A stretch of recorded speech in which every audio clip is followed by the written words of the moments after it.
But I tell you who didn't get what he deserved, Ahmad. I think I've seen this morning that Ahmad has deleted all of his social media on Instagram. And I was like, what's all this about? And then I saw from last night, there was a picture of him and Garnacho swapping shirts. Now, I might be putting 2 and 2 together here and making 6. And if I am, that's unfair. But I would imagine Ahmad has had a load of shit. I even saw in our comments section last night, people going, Ahmad's the new member of the bomb squad. And I'm like, what? What are we doing? We've won a game of football and we're hypothetically guessing at a situation to go after another player. And I'm sort of like, what are we doing at this football club? There's plenty of things to talk about that aren't working. Is the team working? The ownership isn't working. Certain players shouldn't be here after years and years.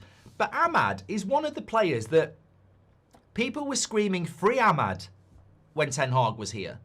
He starts most games under Amorim.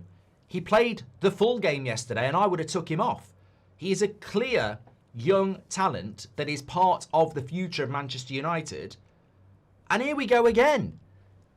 Why are people going after him? He's had a bad start to the season. I'm never not going to be honest about those sort of things. He's had a bad start to the season in relation to the level he should be at. He's not there.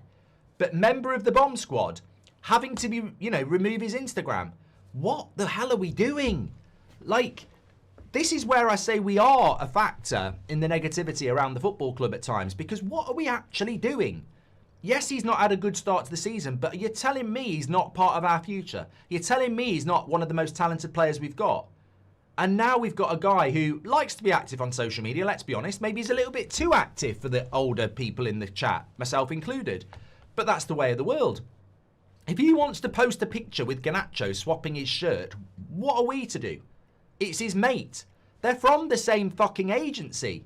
I saw a clip this morning of them having a chat on the pitch and people were like, well, you shouldn't be doing that, you shouldn't be doing that. Bruno walks over and gives him a hug. Garnacho gives him a hug. So that's okay though, because Bruno played well and he scored a goal.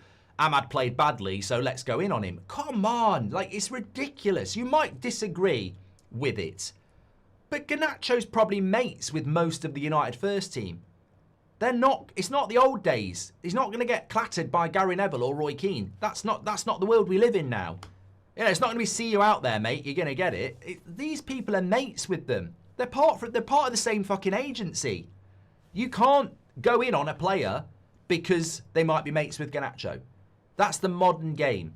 And the fact that he's deleting social media, to me, that is a big red flag, because this is a player that obviously is, larger than life, has a fun personality. We've seen the banter on social media from Ahmad. If he's deleting his socials, that means it's impacting him. And that means we're impacting him. And I don't mind impacting players if they're playing badly and, they're not good enough for the shirt, this, that and the other. But these are the sort of players that we shouldn't be going in on. I think it's a really big shame.